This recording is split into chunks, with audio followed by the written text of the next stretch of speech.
Oh boy, indeed. Okay, in this video, we're going to walk through the recently released, is fresh off the press last week, the Sensis social media report, done in conjunction with the AIMIA. Now, this report I think is incredibly important for small to medium-sized businesses. I mean, it's important for large business too, but I think I'm particularly talking to small to medium-sized business owners that there is a truckload of really excellent information in this particular report that really grabbed my attention, and I posted on our Facebook page. I also tweeted it saying, "There's some," I said I was speechless. There's a statistic in here that just blows my tiny mind, and we'll get to that in a minute. So essentially, what I'm going to do is I'm going to do a flying run through this report. I've extracted a number of interesting items. I'm not going to flick through the whole thing. I will make it available on our webpage. You can download it from there as well and read it up for yourself. It's a very good report. Alrighty, so let's talk details. So one of the first things that really grabbed my attention, and really this is the area that left me speechless. The survey discovered that while 62% of Australians use social media, only 14% of small businesses and 25% of medium-sized businesses have a social media presence. Really? 14% and 25%. That's quite a staggering figure in the instance that we've got 62% of Australians online. That's how our customers are online. They're using social media. We need to go where our customers are. It's a basic premise of marketing. You go where your customer is. To only have 14% of small businesses and 25% of medium-sized businesses actively engaging with people online, specifically in social media platforms, I find staggering. Anyway, let's just keep going because there's some healthy information in here what we can do about it. More observations though. Large companies have been seeing the benefits in engaging in social media through more direct and open relationships with customers, and that's the key, right? This is a social platform. Small to medium-sized businesses have been lagging behind, although this seems to be changing, which is great news. Most businesses investing in social media are unaware of the amount they've invested and don't measure it and return on their investment, which again, I don't understand that. Throwing marketing dollars at something without actually measuring the return on investment or its effectiveness doesn't make sense to me. And as a small business owner myself, I really want to know where every dollar is going. And not just that, I want to see a return greater than the spend. So to not be able to track this in what is easily the most trackable and traceable platform in the world, and no other channel to market, no other marketing or advertising channel provides the level of reporting and traceability that the internet does. I find that particular status or that particular item staggering. So seriously, if you're currently spending money on social media and spending budget without tracking how that's returning to you or measuring and reporting on it, please contact us because we'd love to help you out. Anyway, moving on. Here's another extract. This is at the end of the executive summary. So basically, when asked how to drive traffic to social media presence across the board, most common way businesses drive traffic to social media presence is through their website, which I've got to say is backwards. And I'll delve into that a little more later. I don't understand why you'd be sending hard-earned traffic off your website to a social media platform where they already are. Anyway, the key notice or key indicators that it's only going to get bigger and no business can afford to ignore it. Completely concur. All right, let's get into more of the detail. So this is all about, this particular sections are all in the consumer section. The report's split into two. So there is basically the average Joe and Jane Aussie and how they're using social media. And the second component's purely business focused. So given that really Joe and Jane are our customers, I thought I'd spend some time on this as well. And obviously here looking at this particular representation on a table, that across the board, easily the biggest platform is Facebook. LinkedIn, you can see that there are, 30 to 39 up to 60 to 50 to 64s. Actually right up to 65 pluses are LinkedIn, and that's because I would imagine that's because it's a professional platform. Twitter usage is pretty low, except for the 30 to 39ers. MySpace, well, I don't think that's relevant anymore. and other. But if you're not on Facebook, well, you're not really engaging with your customers where they are, if online is a channel to market. Alrighty, so this is reasons for using social networking sites in general. So to share photographs or videos, excellent. To follow and find out about particular brands and businesses in general, well, that's pretty impressive. To follow particular brands and businesses to access special offers and promotions, which is awesome. And provide reviews, write blogs, and on about products and services you have bought. Well, standard review stuff.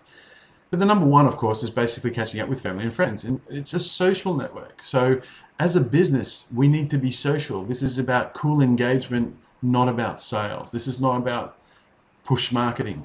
This is, by all means, provide incentives, provide opportunities for people to engage you, but do it in a cool way.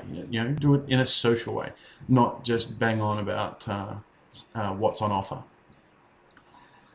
The next one was types of products and services researched on the social networking site. Well, while this is in general, I mean, and I understand this is only 12% of people who use it, but the reality is these are businesses. Clothing and fashion businesses, electrical goods, of course that's a business. Furniture and things for the home, wow, 28%. Music, this is stuff that people spend money on, so we can't afford to ignore it. What do consumers want from businesses? Now, this is important. This is actively, through this Sensis report, people telling us what they want off our social media presence, or your Facebook page, your Twitter account, whatever. We want discounts. 57% want discounts. They want giveaways. They want invitations to events, product information. Well, now they're just asking to be educated, which is fantastic, and coupons, which is seems to be the latest trend out of the US, with things like Groupon and now Scoopon in Australia, etc. But in the business section of this document, we'll come back to this, but we're not doing this very well. I mean, at a collective, we're not doing this well. You may be doing it very well, but industry or businesses in general aren't servicing this as well as they could. So provisional online ratings. This is people actually rating certain things such as hotels, restaurants, movies online. Now, this is important because, well, hotels and motels, there's an actual service out there for specifically catering for feedback. Restaurants and bars, of course, that is too. I mean, Urban Spoon's out there for that. Movies, it's a pretty general one. Stores, well, with Google releasing Google Places and Hotpot this year, providing a social trend that you can actually go and review any style of business. I mean, you can review your dentist.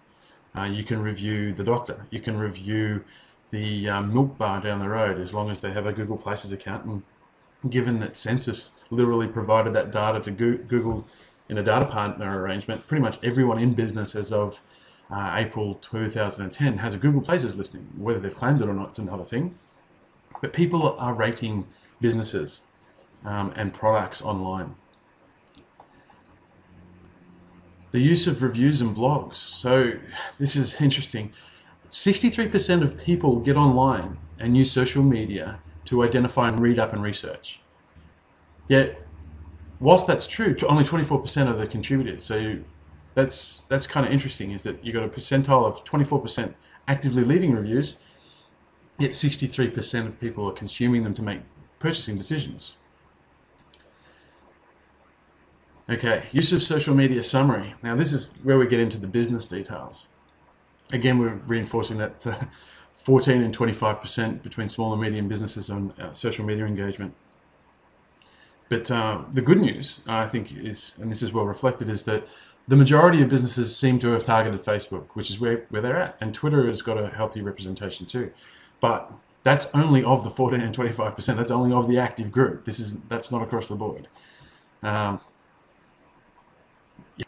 All right, so business investment in social media. This is, again, don't know in terms of spend. And what kind of return you're getting is a travesty. I don't understand that. But anyway, this is the one that I think is really, really interesting, is that uses of social media. So businesses are using social media for two-way communication with clients, and that's a fairly healthy statistic.